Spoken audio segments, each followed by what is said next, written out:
Hii ni huduma ya ujenzi makanisa. Ni kipindi kingine cha maombezi kwa Global Donor.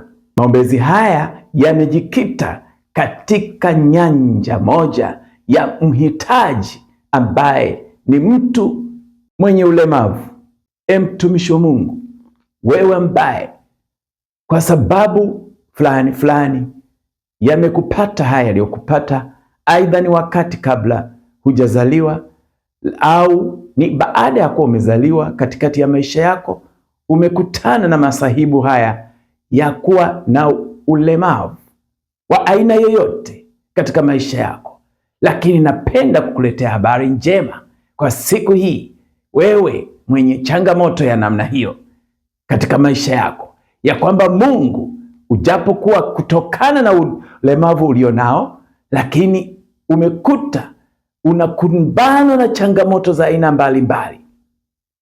Wakati mwingine umekataliwa na watu wanaokuzunguka, watu wanaokuhusu, watu waliokuzaa, watu ambao ni ndugu zako.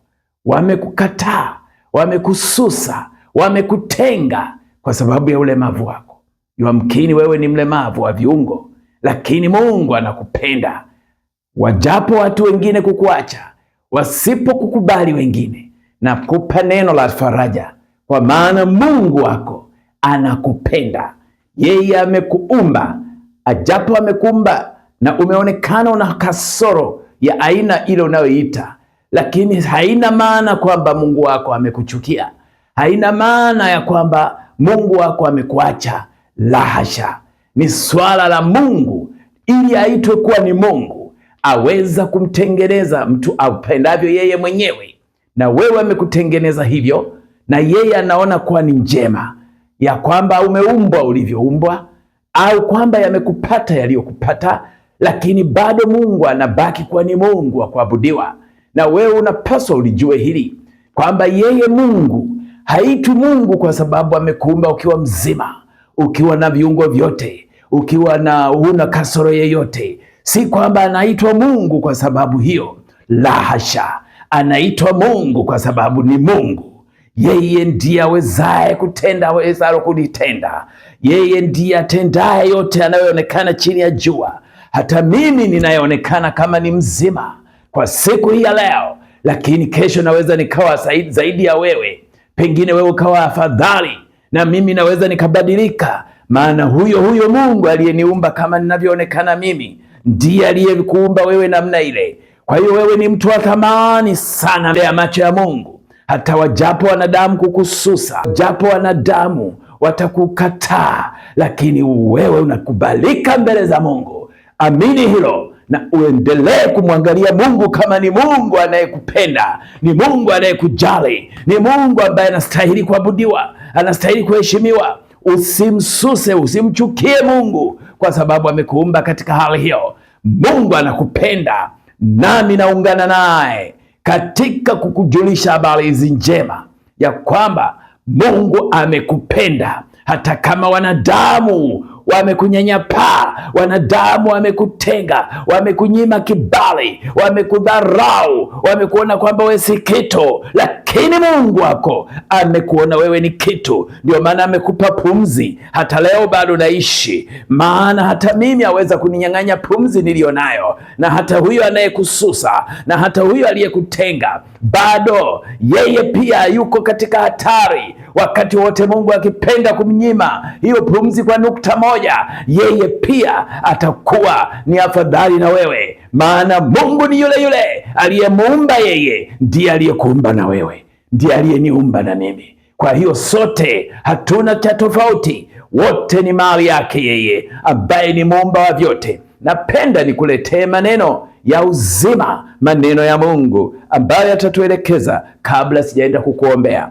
yamkini Mungu leo hii atafanya jambo kwa ajili ya maisha yako, kwa ajili ya hali yako. Atakuletea muujiza wako. Mwamini Mungu ninayemwabudu. Nami leo naenda kukuletea habari hii njema kwako. Naomba tuende pamoja tukayasome maandiko ambayo yanatoka katika kile kitabu cha Mathayo sura ya 8 na mstari kuanzia wa 2 na ule wa 3, neno la Mungu linasema, sikiliza: na tazama, akaja mtu mwenye ukoma, akamsujudia akisema, Bwana, ukitaka waweza kunitakasa. Yesu akanyosha mkono akamgusa akisema, nataka, takasika. Na mara ukoma wake ukatakasika. Haleluya! Yule mtu akamwambia, akamsujudia, akamwabudu. Kumbuka, ana ulemavu huyo. Huyu mtu alikuwa na ukoma. Unajua ukoma?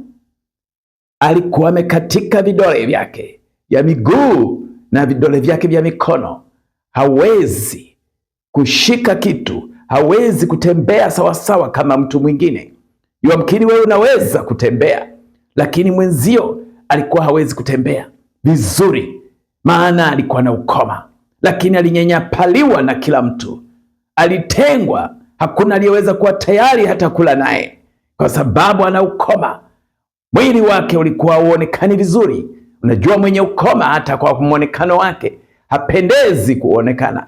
Ngozi yake haiko vizuri kwa sababu ana ukoma.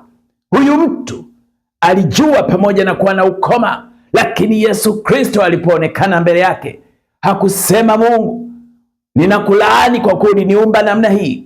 Yesu, ninakulaani kwa sababu umeniumba nikiwa na ukoma. Hakumkasirikia Yesu, bali alijua Yesu, pamoja na kuwa ameruhusu nikawa katika hali hii, lakini ni yeye huyu huyu anayeweza kuleta uzima ndani ya mwili wangu. Hivyo alimsujudia, alimwabudu. Na wewe vivyo hivyo, mwabudu Mungu wako aliyekuumba katika hali hiyo, maana bado huyo huyo ndio anayeweza kukuletea uzima. Akamsujudia. Unajua, hakueleza hitaji lake kwamba anataka iweje.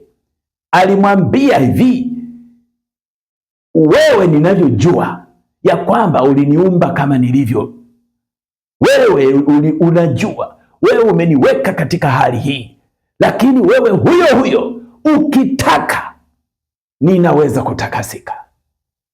Hakusema ya kwamba ninataka unitakase. No, alikuwa na mwabudu. Akamsujudia akasema, najua Bwana uko hapa, unaniona, unanijua, hata ukitaka naweza kutakasika. Yesu akimsikia, akamwona amemwabudu, amemsujudia. Yesu hakungoja ombwe. Yesu alisema, yes, umejua ya kwamba mimi ni nani, nami ninataka leo hii. Ndiyo, jana ulikuwa na ukoma, juzi ulikuwa na ukoma, tangu umezaliwa ulikuwa na ukoma, lakini leo kwa kule kuniabudu, kwa kule kunijua kwamba mimi ni nani, mimi nikitaka unaweza kutakasika. Naam, sasa nataka takasika. Yule mtu akatakasika. Haleluya! Mtu wangu, wewe mwenye ukoma, yamkini sio ukoma wa mikono wa jinsi hiyo.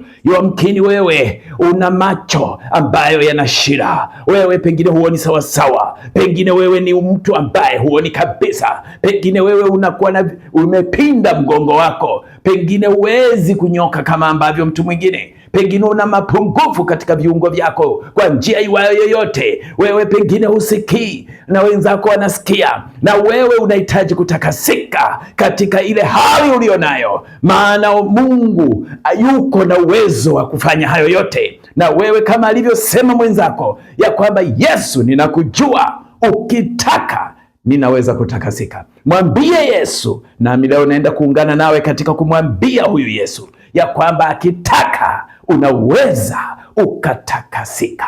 Unaweza ukatakasika kiungo chako, unaweza ukatakasika maisha yako, unaweza ukatakasika kasoro ulionayo katika moyo wako. Pengine katika moyo wako hauko sawa sawa, pengine viungo vyako, pengine ni maini, pengine ni hali yako ya masikio haiko sawa sawa, pengine ni akili yako bado ina shida, maana unashindwa kukumbuka vitu, pengine una ulemavu wa viungo, mgongo wako umepinda, pengine una mkono ambao una shida, na umeona kabisa ya kwamba Yesu aweza kutekeleza hilo ambalo alilitekeleza kwa mwenzako, nami naungana naye nikisema ya kwamba mwamini huyu Yesu Kristo, naye Yesu ataenda kufanya jioni ya leo, usiku anaenda kukuletea muujiza wako. Mwambie Yesu pamoja nami, akitaka unaweza ukatakasika. Haleluya. Naenda kuomba kwa ajili yako, naenda kuomba kwa ajili yako. Jiweke tayari.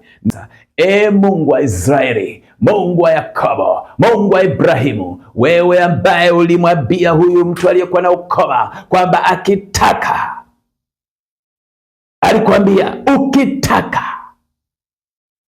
Yesu Kristo, naomba utake sasa kwa ajili ya mtu huyu mwenye shida hii, ambaye ana ulemavu katika mwili wake, ana ulemavu katika masikio yake, ana ulemavu katika mkono wake, ana ulemavu katika kiungo chake, ndani ya mwili wake kuna shida ambayo imekuwa kroniki, haitaki kutoka, na imekuwa ni sehemu ya maisha yake. Nami nasema Bwana, na utake sasa kwa ajili ya kutakasa hiyo hali, ukaiondoe adha ambaye anaipata mtumwa wa Mungu katika jina la Yesu Kristo. Naomba ukashushe mponyaji na muujiza ndani ya huyu baba, wakatikoresa